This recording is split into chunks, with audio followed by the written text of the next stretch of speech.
اس دنیا میں مجھے جس کام سے سب سے زیادہ نفرت تھی وہ لوگوں کے سامنے ہاتھ پھیلانا تھا، مگر میں کیا کرتی؟ یہ کام تو جیسے میری تقدیر میں ہی لکھ دیا گیا تھا۔ میرا نام اللہ رکھی ہے، جبکہ مجھے گھر میں سبھی رکھی کہہ کر مخاطب کرتے تھے۔ صبح میری آنکھ ابو کی پکار سے کھلتی تھی۔ وہ کہتے ہیں، کم وقت رکھی تو ابھی تک سو رہی ہے، چل اٹھ جا کر بھیک مانگ لا۔ میں ضدی ہو کر لیٹی رہتی تو ابو میری کمر پر ایک زوردار چھڑی مار دیتے اور تب میں بل بلا کر اٹھ بیٹھتی تھی۔ آنکھوں میں آنسو آ جاتے اور میں غصے سے کہتی، کیا بات ہے ابو، کبھی خود بھی کام کر لیا کرو، شرم نہیں آتی اپنی اولاد سے بھیک منگواتے ہوئے؟ تب ابو کہنے لگتے، تو بالکل اپنی ماں کی طرح بد زبان ہے، وہ بھی تیری طرح ہی میرے ساتھ لڑائی جھگڑا کیا کرتی تھی، اسی لیے اتنی جلدی اللہ کو پیاری ہو گئی۔ مجھے تو یہی لگتا ہے کہ تمہاری عمر بھی بہت کم ہے، تو دیکھتی نہیں ہے کیا ارد گرد کی جھونپڑیوں میں کس قدر زیادہ بچے ہیں، مگر تیری ماں تو تجھے جن کر ہی چل بسی۔ میری آمدنی کا تو ذریعہ ہی صرف تم ہو، اگر تم بھی نخرے کرو گی تو اللہ کی قسم کھاتا ہوں تمہاری ٹانگیں توڑ دوں گا۔ میں غصے سے ابو کو گھورتی رہی اور چپ چاپ جھونپڑی سے نکل گئی تھی۔ میں نے پانی کے چند چھینٹے منہ پر مارے اور اپنے کام پر چلی گئی۔ میں نے کبھی ابو سے ناشتے کے متعلق نہیں پوچھا تھا، میں خود بھی مانگ ٹانگ کر باہر سے ہی کھا پی لیا کرتی تھی۔ میں مانگنے نکل کھڑی ہوئی تو دل بہت اداس تھا۔ میری نظریں ارد گرد لوگوں پر پڑ رہی تھیں۔ بوڑھے بوڑھے مرد اپنی مزدوری کے لیے نکلے ہوئے تھے، اپنے کام کاج کر رہے تھے۔ مجھے یہ کام کاج کرنے والے لوگ بہت اچھے لگتے تھے، کم از کم یہ اپنے گھر والوں کو حلال روزی تو کھلا رہے تھے نا، اور پھر سب سے بڑی بات یہ کہ دوسروں کے سامنے مانگنے کی ذلت سے بھی ان کو بچا رہے تھے۔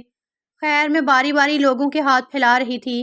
کچھ لوگ تو مجھے جھڑک رہے تھے اور کچھ چاہتے تھے کہ ان کے دن کا آغاز صدقہ دینے سے اچھا ہو جائے، تو وہ میرے ہاتھ پر چند سکے رکھ کر آگے بڑھ جاتے تھے۔ میں مانگنا نہیں چاہتی تھی، مگر ابو کی دھمکی سے ڈر جاتی تھی۔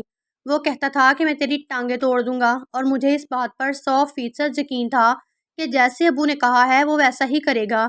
اگر وہ مجھے مارنے پر آتا تو میری کھال تک ادھیڑ کر رکھ دیا کرتا تھا، تب تو کوئی مجھے بچانے کے لیے بھی نہیں ہوتا تھا۔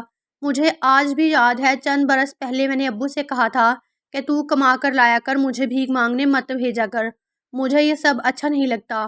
ابو کہنے لگا، میں بیمار ہوں، محنت مزدوری نہیں کر سکتا۔ میں بولوں، ابو تو کم از کم کما کر تو لے آیا کر، بھلے مجھے 2 دن بھوکا رکھ، میں تب بھی اف نہیں کروں گی، بس تو مجھ سے یہ نہ کہا کر کے مانگ کر لا، مجھے مانگنا اچھا نہیں لگتا۔ اس بات پر ابو نے مجھے بہت مارا تھا۔ وہ کہنے لگا، تیرا باپ فقیر ہے، تیری ماں فقیر نہیں تھی، تیرے سارے رشتہ دار فقیر ہیں، ارد گرد جھونپڑیوں میں جا کر دیکھ، سب کے بچے بھیک مانگنا چاہتے ہیں، فقط تو مجھے آج نئی نئی باتیں سنا رہی ہے۔ میں مار کھا کھا کر جب نڈھال ہو گئی تھی تو ابو کے سامنے ہاتھ جوڑتی اور بولی، مجھے معاف کر دے، آج کے بعد میں یہ کبھی نہیں کہوں گی کہ مجھے بھیک نہیں مانگنی ہے۔ میں چپ چاپ صبح صبح اٹھ کر کام کرنے چلی جایا کروں گی، اور اب میں ہر روز کام پر آ جایا کرتی ہوں۔ آج میں سگنل پر کھڑی بھیک مانگ رہی تھی جب اچانک ایک بڑی سی گاڑی کے شیشے نیچے ہو گئے تھے۔ ایک بہت ہی امیر خاتون مجھے بڑے غور سے دیکھ رہی تھی۔ کہنے لگی، جواں جہاں ہو ہٹی کٹی ہو، بھیک مانگتے ہوئے شرم نہیں آتی کیا؟ اللہ نے انسان کو 2 ہاتھ اس لیے نہیں دیے کہ وہ لوگوں کے سامنے پھیلاتا رہے، بلکہ اس لیے دیے ہیں تاکہ وہ اپنی محنت سے کمائے۔ میں اس عورت کی باتیں سن کر بہت شرمندہ ہو گئی تھی اور بولی، میں آپ کی بات سے اتفاق کرتی ہوں، مگر میرے پاس کرنے کے لیے کچھ نہیں ہے۔ میں کام کرنا چاہتی ہوں، مگر مجھے کام کون دے گا؟ میں مجبور ہوں۔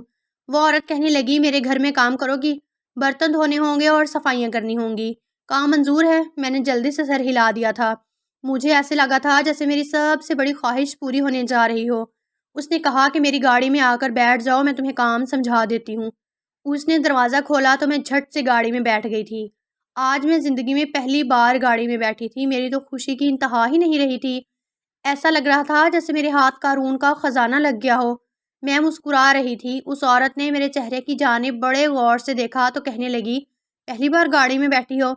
میں نے اس بات میں سر ہلا دیا تو وہ کہنے لگی، پھر میں یہ کیسے مان لوں کہ تمہیں آج تک گاڑی میں بیٹھنا نصیب ہی نہیں ہوا؟ میں بولی، آج سے پہلے مجھے بہت سے لوگوں نے گاڑی میں بیٹھنے کی آفر کی ہے۔ آپ جانتی ہیں نا آج کل کیسے کیسے لوگ ہوتے ہیں جو سڑک پر چلنے پھرنے والی ہر عورت کو بدکردار سمجھ بیٹھتے ہیں، یا پھر یہ سمجھتے ہیں کہ ہم جیسی عورتوں پر ان کا حق ہے۔ مجھے بھی بہت سے لوگوں نے کہا، پیسوں کی آفر بھی کی تھی، مگر میں حرام کام تو نہیں کر سکتی تھی نا۔ ٹھیک ہے، میں مانتی ہوں کہ بھیک مانگنا برا کام ہے، مگر اس کام میں کم از کم میری عزت تو محفوظ ہے نا۔ اس عورت نے میری بات سن کر سر ہلا دیا تھا، پھر کہنے لگی کام کاج تو کر لیتی ہو نا؟ میں بولی میں بہت چھوٹی سی تھی جب میری ماں کا انتقال ہو گیا تھا، میں نے اس کو نہیں دیکھا، وہ میرے سر پر سلامت ہوتی تو شاید مجھے کام سکھا دیتی، مگر میں آپ سے وعدہ کرتی ہوں کہ آپ مجھ سے جو کام کرنے کو کہیں گی میں وہ بہت جلد سیکھ لوں گی، آپ کو ہرگز گلہ کرنے کا موقع نہیں دوں گی۔ اس عورت کے چہرے پر مسکراہٹ پھیل گئی تھی، میں بھی خوش ہو گئی کہ چلو میرا کام پکا ہو گیا ہے۔ جب اس عورت کی گاڑی ایک بڑی سی حویلی کے سامنے رکی تو میں دنگ رہ گئی تھی۔ میں نے تو کبھی خواب و خیال میں بھی نہیں سوچا تھا کہ مجھے ایسے گھر میں قدم رکھنا بھی نصیب ہو پائے گا۔ میں لاؤنج میں پہنچی تو اس عورت نے صوفے کی جانب اشارہ کیا اور کہنے لگی بیٹھ جاؤ۔ وہ عورت بہت ہی اچھی لگ رہی تھی، ورنہ ہم جیسوں کو کون اپنے مقابل بٹھاتا تھا۔ پھر اس نے آواز لگائی سعدیہ ادھر آؤ۔ ایک کام والی عورت نمودار ہو چکی تھی، وہ عورت کہنے لگی 2 گلاس فریش جوس لے کر آؤ۔ ملازمہ بڑی جلدی واپس آ گئی تھی، اس نے ایک گلاس میرے سامنے پیش کر دیا اور ایک مالکن کو دے دیا۔ میں ہکا بکا اسی مالکن کی طرف دیکھنے لگی تو وہ بولی اس قدر پریشان کیوں ہو رہی ہو، یہ جوس لے لو، باہر بہت گرمی تھی، پیاس لگ رہی ہوگی تمہیں۔ میری آنکھوں کے گوشے بھیگ گئے تھے۔ میں بولی مالکن آپ بہت ہی رحم دل خاتون ہیں، آج سے قبل کسی نے میرے ساتھ اس طرح کا برتاؤ نہیں کیا، حتیٰ کہ میرا سگا باپ بھی مجھے مارتا رہتا ہے، اس نے بھی کبھی میرے ساتھ مسکرا کر بات نہیں کی۔ مالکن میری باتیں سن کر مسکراتی رہی تھی، پھر میں بولی آپ مجھے کام سمجھا دیں۔ وہ کہنے لگی تمہارا کام فقط اتنا ہے کہ تم یہاں آ کر خوب آرام کیا کرو گی۔ میں مالکن کی بات سن کر ہنس دی اور بولی نہیں نہیں، آپ مجھے آرام سے تو دور ہی رکھیں، میں کام کے پیسے کمانا چاہتی ہوں، پیسے لے کر گھر نہ گئی تو ابو مجھے مار مار کر دفنا دے گا۔ مالکن کہنے لگی تم پیسوں کی فکر نہ کرو، پیسے تمہیں مل جائیں گے۔ میں اتنے آرام دہ ماحول میں نکاحت زدہ سا محسوس کرنے لگی تھی، آنکھیں بھی بھاری ہو گئی تھیں، مجھے اندازہ ہی نہیں ہوا کہ میری کب آنکھ لگ گئی۔ تھوڑی دیر بعد میری آنکھ کھلی تھی، میں نے خود کو صوفے پر پرسکون نیند کرتے ہوئے پایا تھا۔ میں اٹھ کر بیٹھ گئی، تب ایک ملازمہ میرے پاس آ کر بولی آپ کو بھوک لگی ہے کیا؟ میں نے جلدی سے سر اسبات میں ہلا دیا اور بولی ہاں بھوک تو بہت لگی ہے، مگر مالکن کہاں ہے؟ وہ کہنے لگی میں مالکن کو بتا دیتی ہوں کہ تم اٹھ گئی ہو۔ تھوڑی دیر بعد مالکن بھی میرے پاس آ گئیں، وہ کہنے لگیں تم سے میں نے بہت سی باتیں پوچھ لیں مگر سب سے اہم بات تو پوچھنا بھول گئی، مجھے یہ بتاؤ کہ تمہارا نام کیا ہے؟ میں بولی میرا نام اللہ رکھی ہے، مگر سب مجھے رکھی ہی کہتے ہیں۔ مالکن نے سر ہلا دیا اور بولی رکھی تم اٹھ کر واش روم میں جاؤ، اپنے ہاتھ اچھی طرح سے دھو کر آؤ، پھر ہم مل کر کھانا کھائیں گے۔ میں مالکن کا یہ رویہ دیکھ کر بہت حیران ہو رہی تھی، مگر میں چپ ہو جاتی۔ میں نے سوچا کہ شاید آج میرا کام پر پہلا دن ہے، اس لیے مالکن میرے ساتھ اس قدر نرمی سے پیش آ رہی ہیں۔ میں ہاتھ دھو کر آئی تب تک کھانا لگ چکا تھا، ایسا لگ رہا تھا جیسے مجھے اس بڑی سی حویلی میں بطور ملازمہ نہیں بلکہ بطور مہمان بلایا گیا ہو۔ میں کھانے کے لیے بیٹھ گئی تو یہ دیکھ کر دنگ رہ گئی کہ میرے سامنے طرح طرح کے کھانے پڑے تھے، کہیں کوفتہ تو کہیں بریانی، کہیں شامی کباب، یہ سب دیکھ کر تو میری بھوک بڑھ گئی تھی۔ میں بولی مالکن آج آپ کے گھر میں کسی کی دعوت تھی کیا جو آپ نے اس قدر کھانے کا اہتمام کیا ہوا ہے؟ میری بات سن کر مالکن مسکرا دی اور بولی نہیں ایسی بات تو نہیں ہے، میرے گھر میں تو ہر روز ایسا ہی کھانا بنتا ہے، پہلے میں اس ٹائم تنہا کھایا کرتی تھی، آج تم میرے ساتھ ہو تو مجھے اچھا محسوس ہو رہا ہے۔ تب میں نے چونک کر مالکن کی طرف دیکھا تھا، میں بولی کہ آپ اس گھر میں تنہا رہتی ہیں؟ مالکن نے نفی میں سر ہلا دیا اور بولی میں اور میرا شوہر ہوتے ہیں یہاں، میرے 2 بچے ہیں، دونوں ہی تعلیم حاصل کرنے کے لیے بیرون ملک گئے ہوئے ہیں، میرا شوہر صبح آفس چلا جاتا ہے اور پھر رات 8 بجے ہی واپس آتا ہے اور پھر ہم دونوں مل کر رات کا کھانا کھاتے ہیں۔ مجھے یہ بتاؤ کہ تم کتنے بجے بھیک مانگ کر اپنے گھر چلی جایا کرتی ہو؟ میں بولی جب مغرب کی اذان ہوتی ہے تو میں ابو کے لیے 2 روٹیاں اور تھوڑا سا سالن لے کر گھر کی راہ لے لیتی ہوں۔ مالکن کہنے لگی ابھی تو مغرب کی اذان میں بہت وقت ہے کہ کھانا کھا کر تم ٹی وی دیکھ لینا۔ میں بولی مالکن کام؟ مالکن کچھ سوچتے ہوئے بولی تمہارا کام یہ ہے کہ تم میری اداسی دور کیا کرو گی، تم مجھے کمپنی دو گی، میرے ساتھ اچھی اچھی باتیں کیا کرو گی تاکہ میرا دل لگ جایا کرے۔ میں مالکن کی بات سن کر کھل کھلا کر ہنستی تھی اور بولی یہ تو نہایت اچھا کام ہے، آج سے پہلے مجھے اس طرح کی ملازمت کیوں نہ ملی؟ تو مالکن کہنے لگی رکھی ہر چیز کا ایک وقت مقرر ہوتا ہے، تم نے سن ہی رکھا ہوگا کہ وقت سے پہلے نہیں اور نصیب سے زیادہ نہیں۔ میں نے سر ہلا دیا تھا، آج مجھے صحیح معنوں میں اس بات کی سمجھ آئی تھی۔ خیر کھانے سے فراغت پا کر مالکن نے ٹی وی لگا دیا اور ہم دونوں ڈرامہ دیکھنے لگی تھی۔ زندگی اس قدر حسین ہو جائے گی میں نے کبھی نہیں سوچا تھا، جو ہی مغرب کی اذان ہوئی تو میں اٹھ بیٹھی اور بولی مالکن میرے گھر جانے کا وقت ہو گیا ہے۔ مالکن نے اپنی ملازمہ سعدیہ کو آواز دی اور بولی جلدی سے کھانا پیک کر کے لے آؤ۔ سعدیہ 4 ڈبوں میں رنگ برنگے کھانے لے آئی تھی۔ میں ہنس دی اور بولی مالکن یہ کس لیے؟ تو وہ کہنے لگی یہ تمہارا اور تمہارے ابو کے رات کا کھانا ہے۔ میں بولی اگر ڈبوں میں کھانا لے کر گئی تو ابو مجھے بہت مارے گا، وہ مجھ پر شک کرے گا کہ کہیں میں نے کوئی غلط کام تو شروع نہیں کر دیا۔ آپ ایسا کریں کہ یہ چیزیں کسی شاپر میں ڈال دیں۔ میں ابو سے کہہ دوں گی کہ راستے میں نیاز تقسیم ہو رہی تھی، وہی لے آئی ہوں۔ سعدیہ وہ سب چیزیں شاپر میں ڈال کر لے آئی تھی۔ میں گھر جانے کے لیے نکلی تو مالکن بھی میرے ساتھ ہی آ گئی تھی۔ میں بولی اس تکلف کی ضرورت نہیں ہے، آگے میں خود ہی چلی جاؤں گی۔ تو وہ کہنے لگی میرا گھر شہر سے بہت دور ہے، میں تمہیں گاڑی میں چھوڑ آتی ہوں۔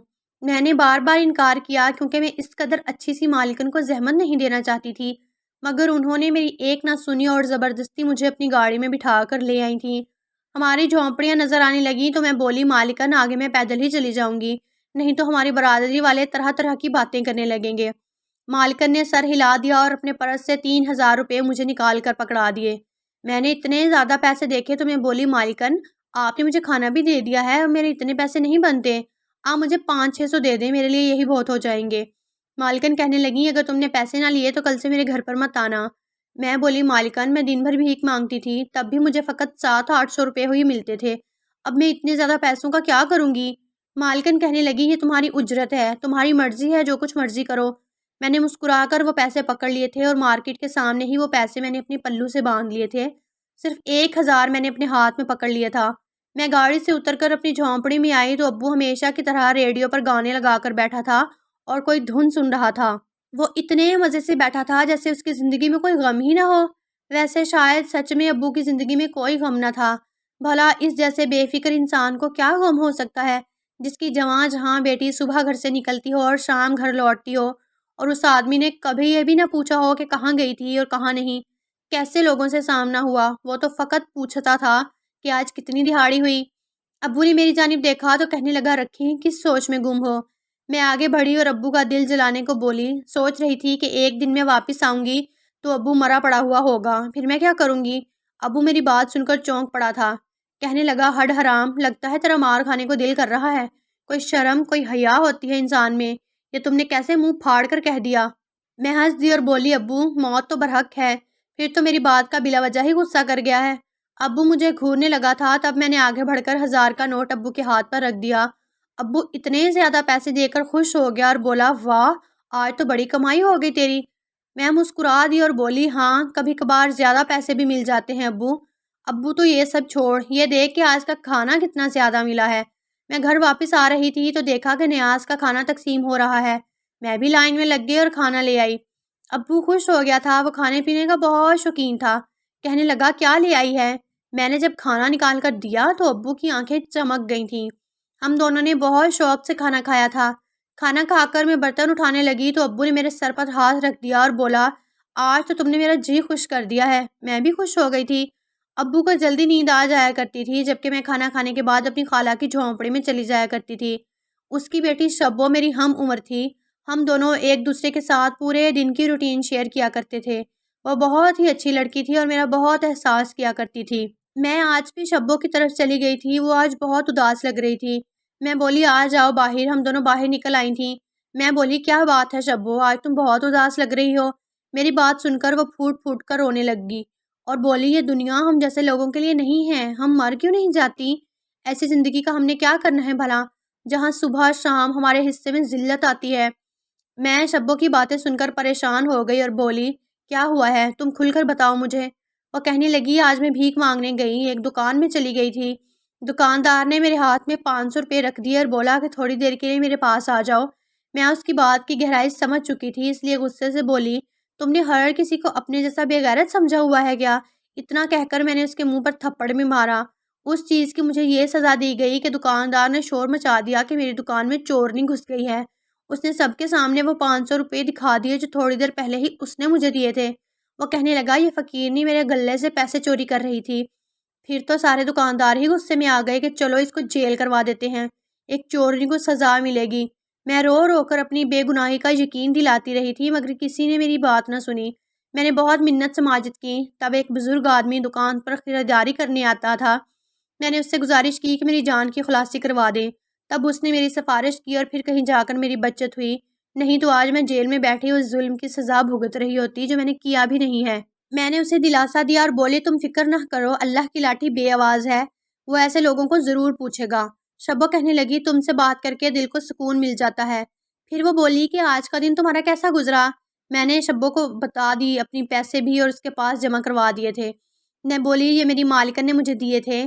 میں بولی میں سارے پیسے ایک ساتھ ابو کو نہیں دے سکتی، میں یہ برے وقت کے لیے اپنے پاس محفوظ رکھنا چاہتی ہوں مگر اپنی جھونپڑی میں نہیں رکھ سکتی، تم یہ میرے پیسے اپنے پاس محفوظ کر لو۔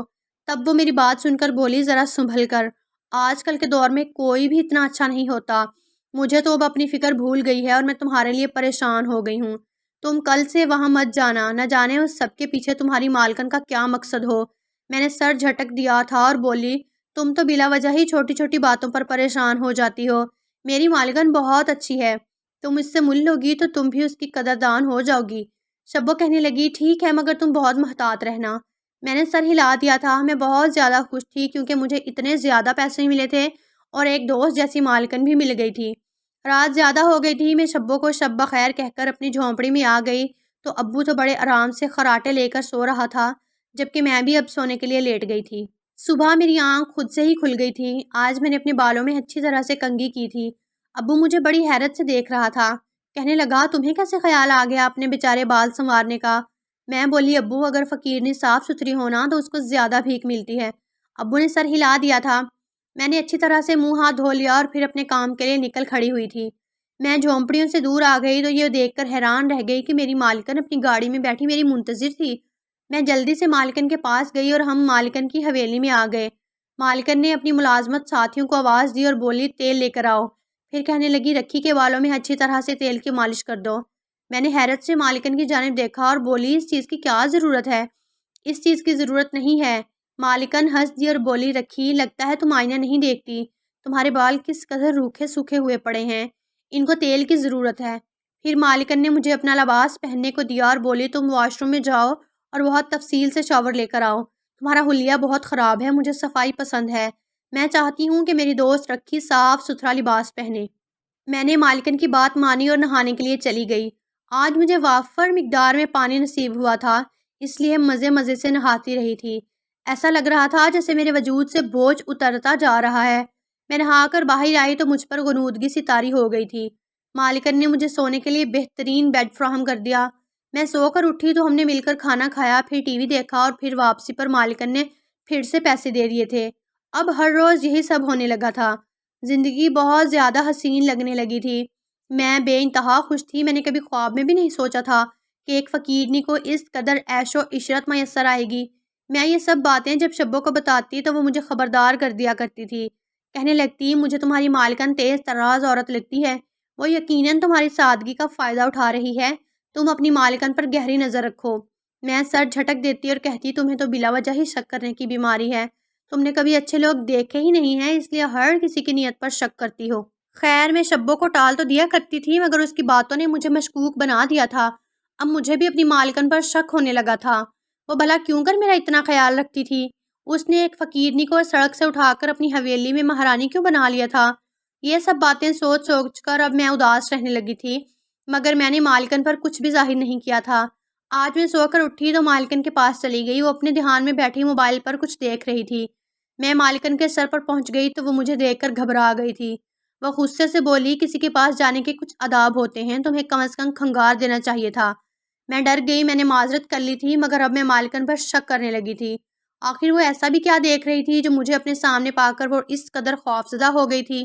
میں نے سوچ لیا تھا کہ مالکن کا موبائل چیک کر کے ہی رہوں گی۔ اگلے ہی دن مجھے موقع مل گیا، مالکن اپنے کمرے میں تھی جبکہ اس کا موبائل لاؤنج میں پڑا تھا۔ مجھے موبائل کی تھوڑی بہت سمجھ بوجھ تھی، مجھے یقین تھا میں اس کو چلانے میں کامیاب ہو جاؤں گی، اس لیے میں موبائل لے کر باتھ روم میں آ گئی۔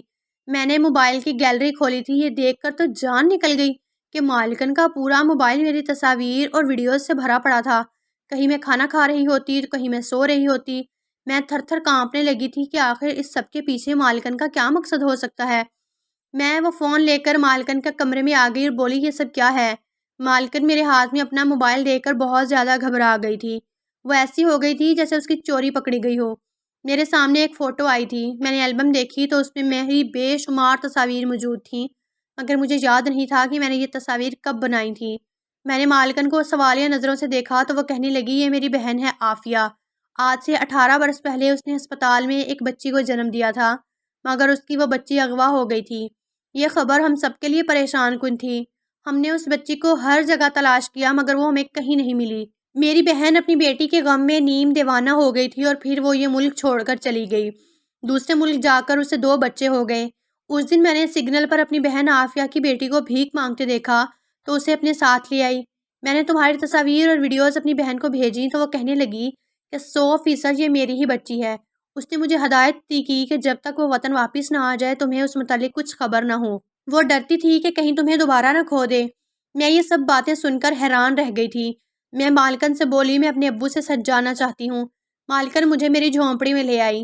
ابو سے پوچھا تو وہ کہنے لگا، ہاں یہ سب سچ ہے، میری بیوی نے ہسپتال میں مردہ بیٹی کو جنم دیا تھا اور خود بھی مر گئی تھی۔ تب میں نے سوچا کہ میرے بڑھاپے کا کیا بنے گا، اس لیے میں تمہیں اغوا کر کے لے آیا تھا۔ مجھے ابو کی صفاقی پر بہت حیرت ہوئی تھی۔